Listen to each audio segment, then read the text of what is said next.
Hello दोस्तों, welcome to my channel. दोस्तों, आज का मेरा टॉपिक कच्चे दूध पे है कि क्या आपको कच्चा दूध पीना चाहिए, दूध को कितने दर्जा हरारत तक और कितनी देर तक गर्म करना चाहिए और कच्चा दूध पीने का क्या तरीका है, ये सब मैं आपको अपनी आज की इस वीडियो में बताऊंगी। कहा जाता है कि दूध तमाम ग़िज़ाओं का शहंशाह है। दूध एक मुकम्मल ग़िज़ा है। दूध से क़ुव्वत मुदाफ़ियत में इजाफा होता है। दूध हर तरह के जहर को ख़त्म करने की ताकत रखता है। लेकिन सवाल अब ये पैदा होता है कि दूध को किस तरह पिया जाए कि ये क़ुव्वत मुदाफ़ियत में इजाफा करे और ये जहरों के खिलाफ लड़े। हमारे यहाँ देहातों में बहुत से दूध को कच्चा इस्तेमाल करते हैं। जदीद तहकीक के मुताबिक कच्चे दूध में ऐसे जरासीम, ऐसे बैक्टीरिया पाए जाते हैं जो फूड पॉइजनिंग का बाइस बनते हैं।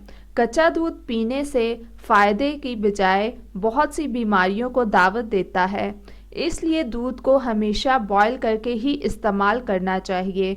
अमेरिका में खुला दूध या बराह रास्त भैंस से निकला हुआ दूध को बेचना जुर्म तस्वुर किया जाता है। जिस तरह हमारे यहाँ ये होता है कि दूध वाला खुले डब्बों में दूध देकर जाता है, अमेरिका में इस तरह का दूध फरोख्त करने पर बहुत ज़्यादा पाबंदी है और ये एक जुर्म भी है। वहाँ पर दूध को पेस्चराइज करने के बगैर फरोख्त नहीं किया जाता।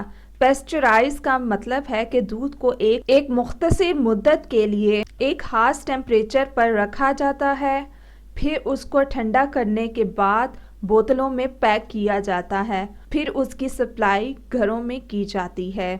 इसलिए आप लोगों से गुजारिश है कि आप लोग कच्चे दूध को कभी भी मत पिएं।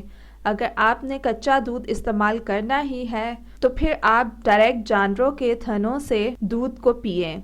लेकिन इसमें ये ख्याल ज़रूर रखें कि अगर आपका मैदा कमज़ोर है या आप 40 साल से ज़्यादा उम्र के हैं तो फिर आप ये रिस्क ना लें, फिर आप कच्चा दूध डायरेक्ट भैंस के थनों से ना पिए। वैसे 40 साल से ज़्यादा उम्र के लोगों को चाहिए कि वो बगैर बलाई के दूध पिएं या क्रीम निकला हुआ दूध पिएं।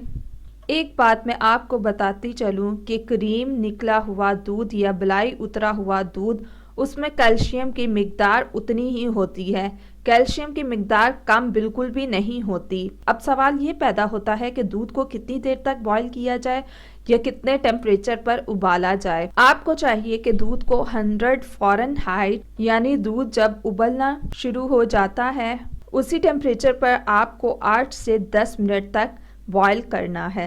8 से 10 मिनट बॉईल करने के बाद उसके अंदर जितने भी बैक्टीरिया होंगे, जरासीम हैं जो सेहत को नुकसान पहुंचाते हैं, जो मैदा को नुकसान पहुंचाते हैं, वो मर जाते हैं और दूध हमारे लिए फ़ायदेमंद साबित होता है। सो दोस्तों, ये था आज का मेरा टॉपिक इन्फॉर्मेशन। सो मज़ीद वीडियोस के लिए हमारे चैनल को सब्सक्राइब करके जल्दी से बेल आइकन के बटन को प्रेस कर दें ताकि जल्द से जल्द हमारी न्यू वीडियोस आप तक पहुंचाई जा सकें।